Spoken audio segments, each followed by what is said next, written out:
আদিত্যকে উত্তপ্ত করে তোলে সুদীপার বিরুদ্ধে কুন্তলা। বিস্তারিত জানতে সম্পূর্ণ ভিডিও লাইক দিয়ে দেখতে থাকুন। আদিত্য থানা থেকে বেরিয়ে সুদীপাকে প্রফেসরের সাথে দেখে ভুল বোঝে, তবে সুদীপাকে প্রফেসরের গাড়িতে উঠতে বাধা দেয় না।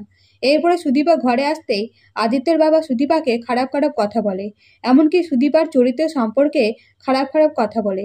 তখন সুদীপা রেগে বলে, আমি সাহায্যের জন্য প্রফেসরকে ঘরে আনতে বাধ্য হয়েছিলাম।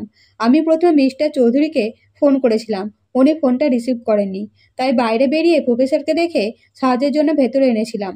তখন বড়মা সুদীপাকে ভুলভাল কথা বললে আদিত্য এসে উপস্থিত হয় আর বলে সুদীপা থানায় ফোন করেনি, তবে থানায় কোনো মহিলা ফোন করেছিল। তখন রূপা সঞ্চারীর দিকে তাকিয়ে বলে, এই পচা মেয়ে ফোন করেছিল। এইদিকে বড়মা বলে, আদিত্য, আমাদের যখন থানা নিয়ে গেল তখন মুখ খুললে না, আর এখন তোমার বউকে কথা শোনানো হচ্ছে বলে তখন বুলি ফুটছে। তখন অভ্র আর বড়মা আদিত্যকে দোষারোপ করলে সুদীপা বলে, উনি কি করতেন? উনি যে শপথ নিয়েছিলেন সেটা ভেঙে দিতেন। আর বড়মা অসুস্থ, কখন থেকে দাঁড়িয়ে আছে সেটা কেউ দেখছে না। তখন বড়মা সবাইকে নিজের নিজের রুমে যেতে বলে। এরপরে অভ্র বড়মাকে বলে, এরকম কিছু কোনোদিন করো না। তোমার যেটা ইচ্ছে হবে সেটাই করবে, তবে আত্মহত্যা করতে যাবে না। তাছাড়া তুমি আমাকে যা চাইবে আমি তাই দেব।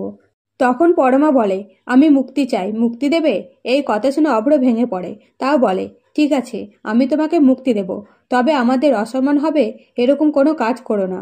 এদিকে সুদীপা বলে, আমি মায়ের কথা ফেলতে না পেরে এই ঘরে এসেছি। তখন আদিত্য সুদীপার দিকে হতবাক্য হয়ে তাকিয়ে থাকলে সুদীপা বলে, আমাকে কি কিছু বলতে চান? তখন আদিত্য বলে, প্রফেসর কেন এসেছিল? আর এসেছিল যখন বাড়ির বাইরে ছিল কেন? আর সারাদিন তোমার সাথে কেন ছিল?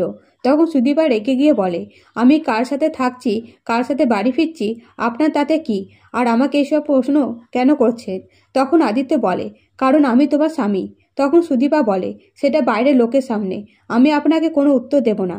এইসব শুনে কুন্তলা বলে, এতদিন আমি যেটা করতে পারিনি, অবিশ্বাস সন্দেহ সেটাই করবে। তো বন্ধুরা, ভিডিওটা ভালো লাগলে অবশ্যই লাইক করবেন। ধন্যবাদ।